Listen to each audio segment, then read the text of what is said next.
ATS 108 આરોપી વિરુદ્ધ ગુનો નોંધ્યો છે। હથિયાર સપ્લાય કરનારા શૌકત અલીની એટીએસની ટીમે ધરપકડ કરી લીધી છે। હરિયાણામાં શૌકત અલીની દુકાનથી હથિયાર સપ્લાય કરવામાં આવતા હતા। અત્યાર સુધીમાં શૌકત અલી સહિત 40 આરોપીઓ ઝડપાયા છે। રાજ્યમાં બોગસ ડોક્યુમેન્ટના આધારે ફેક હથિયાર લાયસન્સ મેળવીને રોલો પાડનારા સામે પોલીસે કાર્યવાહી કરી છે। ખોટી રીતે લાયસન્સ મેળવીને ફટાકડી મેળવનાર 16 શખ્સોની પોલીસે ધરપકડ કરી છે। અમદાવાદ, સુરત, બોટાદમાં સૌથી વધારે ફેક લાયસન્સ બનાવ્યા છે। અનિલ રાવલ, અર્જુન ભરવાડ, જનક પટેલ, રમેશ ભોજા, વિરમ ભરવાડની પોલીસે ધરપકડ કરી છે। ખોટી રીતે ખોટા ડોક્યુમેન્ટના આધારે ફેક લાયસન્સ બનાવવામાં આવ્યા હતા। આ તમામ હથિયારો નાગાલેન્ડથી મંગાવવામાં આવતા હતા। અત્યાર સુધીમાં કુલ 25 આરોપીની ધરપકડ કરવામાં આવી છે। આપ સૌ જાણો છો કે ગઈ તારીખ 7/4/2025 ના રોજ એટીએસમાં 2/2025 થી એક ગુનો દાખલ કરવામાં આવ્યો, જેમાં બોગસ દસ્તાવેજો આધારે બોગસ લાયસન્સ પરવાનો હથિયાર મેળવેલો છે નાગાલેન્ડ તથા નોર્થ ઇસ્ટના બીજા રાજ્યોમાંથી।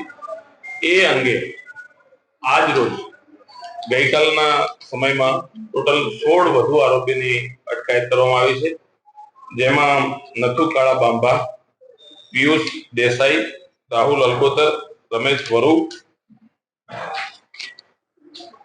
હરી જોગરાણા, જયેશ સરૈયા, કનુ કમારા, મયુર રોંડલા, અશોક કલોત્રા, ભરત અલગોતર, દિગેશ સભાડ, ગોપાલ જોગરાણા, રૂપા જોગરાણા, સતીશ ગમારા, ઉમેશ ગમારા અને વરજાંગ મીરનો સમાવેશ થાય છે। આમ આ આરોપીઓને ગઈકાલ રાતના સમયમાં એટીએસ ખાતે ધરપકડ કરવામાં આવેલ છે, જેમની પાસેથી કુલ 4 રિવોલ્વર અને 4 બારબોર્ડ ગન રિકવર કરવામાં આવેલ છે, જે પોલીસે સીઝ કરેલ છે અને ટોટલ 311 રાઉન્ડ રિકવર કરવામાં આવેલ છે। આ જ આરોપીઓ વિરુદ્ધમાં સુરેન્દ્રનગર ખાતે 12 આરોપી વિરુદ્ધમાં સુરેન્દ્રનગર ખાતે ગુનો દાખલ કરવામાં આવેલ છે। એ ઉપરાંત એ લોકોને ફરી વખત અહીંયા એરેસ્ટ કરવામાં આવે છે।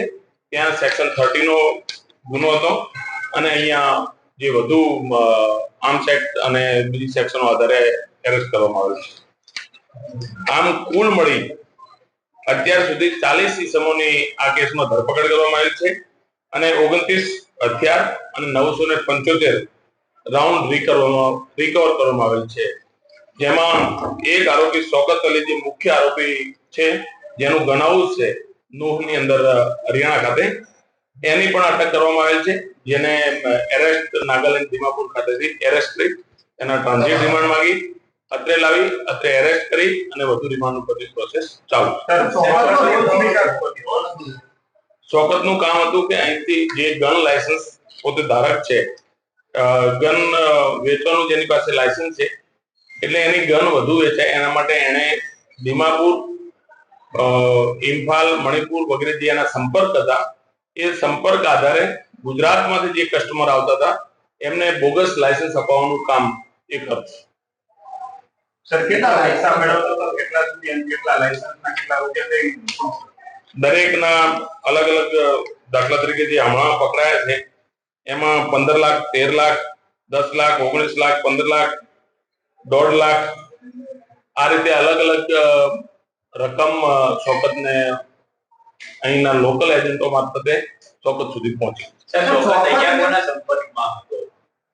શૌકતના ત્યાં ઘણા સંપર્ક છે, એ પોતે ત્યાં લાકડાનો બિઝનેસ બી કરતો હતો અને એ સિવાય આધાર અપાવવાનું કામ જે કરતો હતો, એટલે લોકલ એને એક રૂમ ભાડે રાખીને પોતે રહેતો હતો અને ત્યાંના સરકારી કચેરીઓમાં પણ અવર જવર છે અને સંપર્ક પણ સરકારી કચેરીમાં અવર જવર છે, ત્યાં પોલીસ સાથે કનેક્શન કરું, કારણ કે જે ડોક્યુમેન્ટ અહીંયા આપવામાં આવતા હતા અત્યારે માત્ર આધાર કાર્ડ કે પાન કાર્ડ હતા, બીજા ડોક્યુમેન્ટ બોગસ બનતા હતા, તેમાં તેનું શું?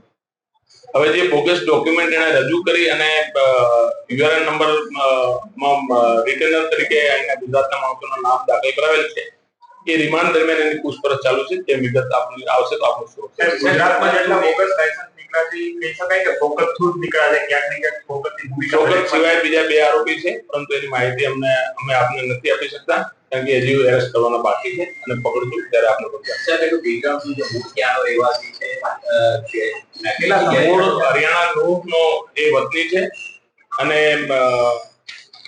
એની ત્યાં 2 દુકાન છે, એક એમના બ્રધરની દુકાન છે અને એક શોકત પોતાની દુકાન છે, અને જેના પરવાનો હથિયાર વેચવાનો છે અને એના આધારે એનો બિઝનેસ સાહેબ એના ભાઈની સંડોવણી ખરી કારણ કે એના ભાઈ પાસેથી આ જ પ્રકારનો હજી તપાસ એની ચાલુ છે. જ્યારે જે માહિતી અમારી પાસે આવશે તે આપીશું. સર ચોક્કસ છે ગુજરાતના જે મુખ્ય એજન્ટો છે જે આપણે પકડેલા હતા એના સંપર્કમાં હા, એના સંપર્કમાં એ અહીંયા એક એનો કેસ હતો કઈ પ્રોહિબિશન ને લગત કોઈ એક એના મિત્રનો કેસ હતો. એ કેસની અંદર એ અહીંયા આવતો હતો અને એના આધારે એકબીજાને ચિરાગ પાટડિયા, દિવ્યાંગ ન્યૂઝ, અમદાવાદ.